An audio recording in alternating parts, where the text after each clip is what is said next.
Hello ladies and gentlemen, before we get started, some of you may have seen me on Britain's Got Talent. If you missed it, my audition is on YouTube. I think the person who uploaded it is taking the mick though, because the comments are disabled. It's been really crazy since I won Britain's Got Talent. Yesterday I was invited onto a radio show to do an interview, but I couldn't be bothered going. So I just sent my iPad and a note saying, "Press play." It was such an honor to win the show. I hope my parents can be proud of me now, because it's been 37 years and they are still waiting to hear if my first word is going to be mummy or daddy. It's hard to describe how scary it was walking out in front of the Britain's Got Talent judges for the first time. Put it this way, my lucky white pants are now my lucky brown pants. You're probably wondering what was the best thing about winning the show. Was it the 250 grand prize money, or the chance to perform in front of the royal family? Well, I'd love to answer that question, but according to this new Apple Watch, it's time to drive my Porsche to the airport and get on my private jet to Monte Carlo. I'm joking. As if I'd drive myself to the airport. One of the main advantages of winning a television show is that I get a lot more female attention. That's right. My grandma rings me at least twice a week now. The other day, this beautiful young woman wanted a selfie. As she took the picture, she asked me to say cheese. So now she's got a photo of the top of my head and me frantically typing the word Gorgonzola into my iPad. I've even had the opportunity to perform in America. It was such a great experience, flying first class to Los Angeles. In fact, I was speechless on the plane. But that's the problem with being put into flight mode. Let me tell you, you get asked some really strange questions when you are disabled though. One of the questions I get asked most often is, what is it like living with cerebral palsy? To be honest, it's a right pain in the arse. Recently I was asked what sort of cerebral palsy I had. I wasn't even aware that there was different brands of it. I have definitely not got any designer brand of cerebral palsy. I think I picked mine up from Primark. Whenever I'm asked what sort of cerebral palsy I have, I always want to say I've got the bad kind. I don't know what they expect me to say. Next they will be asking me to rate my cerebral palsy on a scale from 1 to 10. 10 being really bad and 1 being a benefit cheat appearing on the Jeremy Kyle show. I have been called many different names in the past. Just last week someone called me physically challenged, which I always thought was a game on the Crystal Maze. Of course, other names have not been as nice. In fact, I'm sick of getting pointed at, laughed at, looked at strangely, treated as if I am stupid and called names just because I am different. It's not even my fault that I'm from Newcastle. When people find out more about my disability, they start to tell me how sorry they are. Everyone is so sorry all the time. Sorry to hear I can't talk. Sorry about my walk. Sorry I will never make it onto Strictly Come Dancing. But I say, screw them. Don't feel sorry for me. I've already told you that I'm a complete bastard. I'm the sort of guy who presses every button in the lift when I'm getting out of it.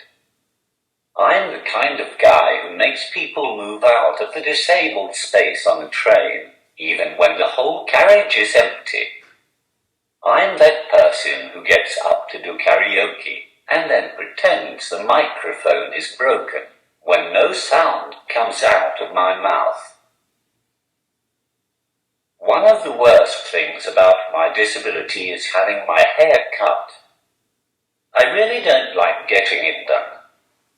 Everything about the process is just so awkward. The main reason why I don't like it is because once the cloak is on and my hands are trapped, I can't speak at all. In fact, I didn't even want this haircut. However, there was no way of asking them to stop once it had started.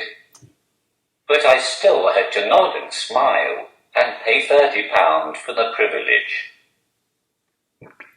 Also, the banter with my hairdresser is very one-sided indeed. Needless to say, she still doesn't know where I'm going on holiday this year.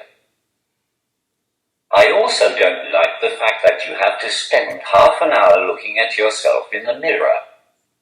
I'm very self-conscious, so I don't like looking in the mirror at the best of times. I really wish I was some sort of disabled vampire, so that I didn't have to see my reflection. But I'd make a pretty shit vampire, I reckon. I mean, I'm not very good at biting, so that would be my first problem. I would have to have a special helper vampire who could drain the blood from the victim for me to drink. They would also have to chop up the flesh into small, manageable pieces for me to eat. Or put it all in some sort of Tupperware container for later. This brings me to my second problem. Vampires tend to like to move about at night. I have enough trouble walking in the daytime without tripping over. I'd have no chance at night. I'd just end up falling over, cutting my head open, and I'd just have to hope some of the blood pours into my mouth. Vampires are tough with fast reflexes as well. In case you hadn't noticed, those aren't exactly my strong points. In fact, my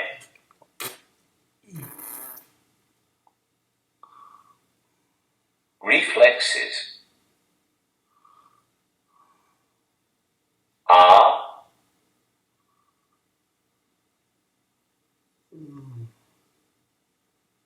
shit.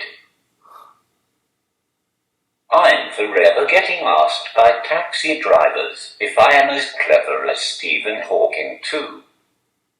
I'm clearly not as clever as him, or I wouldn't be in this generic town or city talking a load of crap. I can do a great Stephen Hawking impression though. I'll show you. Hello, I am Stephen Hawking, and the universe is bloody massive and that. In fact, the closest I have ever come to being Hawking is when I went to see The Theory of Everything at the cinema. It's the movie about Stephen Hawking and his life. I didn't go to watch it though. I just went so that I could sit at the back, say random sentences on my iPad, and mess with the rest of the audience. Another question that I get asked quite often is, have I ever tried to talk just to see what would happen? As if I had just been lazy all of my life, and therefore just couldn't be bothered to talk. like I was only putting it on to take advantage and jump the queues at Disney World. But, in case you are wondering, no, I haven't tried to talk before. Mainly because I know nothing would happen. I'm not going to suddenly open my mouth and hear Brian Blessed's voice booming out. Besides, I've built a career out of not being able to speak now. I don't think I should be encouraging my voice to magically reappear too much. The found voice guy just doesn't have the same ring to it. I do actually talk in my sleep, though. I know I do because I always wake up with random sentences typed out on my iPad. Admittedly, this job would be so much easier if I could talk. Because apparently it's very important to get your tone of voice right when doing comedy. So that means I'm completely screwed. For example, this is what I sound like when I'm excited. And this is what I sound like when I'm miserable. And this is what I sound like when I'm happy. And this is what I sound like when I'm bored. In fact, the only time I sound any different is on Thursday nights, when I pretend to be a woman. I often get asked if I am out with my carer as well. I really wish people would stop thinking that the people I am out with must be my carers. Because obviously disabled people couldn't just be out with friends. That would just be stupid. Just to put the record straight, I have always been very social and have a lot of mates. I had some great friends at school. I think it's rather different when you attend a school for disabled people compared to a mainstream school. In mainstream schools, it is the fittest and most attractive children who are most popular. But it wasn't like that for me. At my school, you were judged on how bad your disability was. If there wasn't that much wrong with you, then you were bullied for being too normal. And let me tell you, you don't want to be on the receiving end of an electric wheelchair. Like most good friends, we got up to our fair share of mischief when we were together. Such as the time I borrowed my friend's wheelchair and stood outside a church, trying to sell it because a miracle had happened and I had been healed. Or when I went to the zoo with my mate who had only one leg, went into the lion enclosure and asked him to point out which one of the lions had took the other leg in front of loads of children. And we used to love sending my blind friend really erotic letters from a pretend girlfriend because we knew his mother would have to read them to him. Ladies and gentlemen, I have been the Lost Voice Guy. If you find my voice, please contact me as soon as possible on my social media. You've been a fantastic audience. Even if you haven't, I can't really change what I say at this point.